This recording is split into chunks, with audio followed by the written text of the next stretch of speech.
कि सीतापुर, शाहजहांपुर, लखीमपुर, रामपुर वगैरह में हमारे ओबीसी सर्टिफिकेट जारी करने में दिक्कतें आ रही हैं। सिखों की गुरुद्वारों की कुछ जमीन है कहीं ना कहीं, उनको कैसे कब्जा मुक्त किया जाए, तो हम लोग रिवर्ट कैसे करें। हम लोग राष्ट्रवाद के साथ सिखों को मुख्य धारा में जोड़ के और योगी जी को उनकी विजय का मार्ग प्रशस्त करें, इस निमित्त हम लोग। उत्तर प्रदेश सिख गुरुद्वारा कोऑर्डिनेशन कमेटी ने अपने गठन और प्रदेश के गुरुद्वारों व धार्मिक संस्थानों के बीच समन्वय को लेकर प्रेस वार्ता की। इस मौके पर समिति के पदाधिकारियों ने सपा पर निशाना साधा, जबकि कांग्रेस और बसपा की नीतियों पर भी सवाल उठाते हुए विभिन्न सामाजिक एवं धार्मिक मुद्दों पर अपनी बात रखी। इस बैठक में प्रदेश भर से आए सिख समाज के प्रतिनिधि संस्था के गठन, उसके उद्देश्यों और भविष्य की रणनीति को लेकर मीडिया को जानकारी दी। आइए देखते हैं एक खास रिपोर्ट। जैसा कि आप जानते हैं, यहाँ गुरुद्वारा कोऑर्डिनेशन की कमेटी बैठक हुई है। हमारे साथ यहाँ के अध्यक्ष परविंदर सिंह जी हैं, तो आइए हम उनसे आगे की बातचीत करते हैं। क्या कुछ कहेंगे सर, क्या उद्देश्य है आपकी ये बैठक?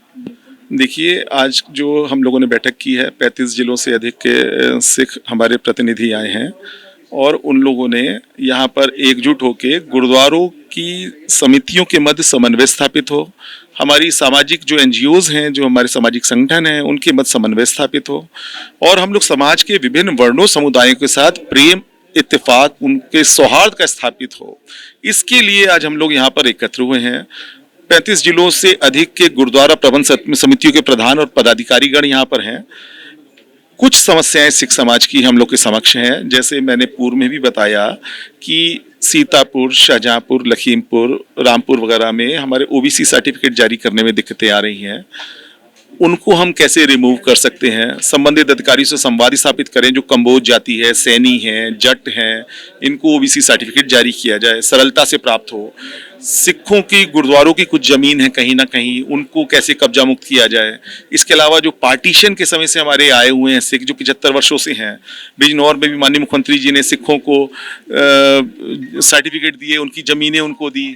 ऐसे कई अन्य जिले भी हैं, वहाँ भी होना है, लेकिन वन विभाग बहुत सारी जमीनों को अपनी भूमि कह के कब्जा कर ले रहा है।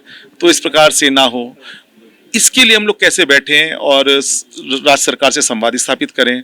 हमारे जो धार्मिक चिन्ह है, हमारी जो संविधान प्रदत्त अनुच्छेद 25 से 30 तक हमको उन्मुक्तियां हैं, उसका पालन हो। धार्मिक चिन्ह लेके जाने में प्रतियोगी परीक्षाओं में कई जगह दिक्कतें आ रही हैं, उसके लिए राज्य सरकार सर्कुलर जारी करे।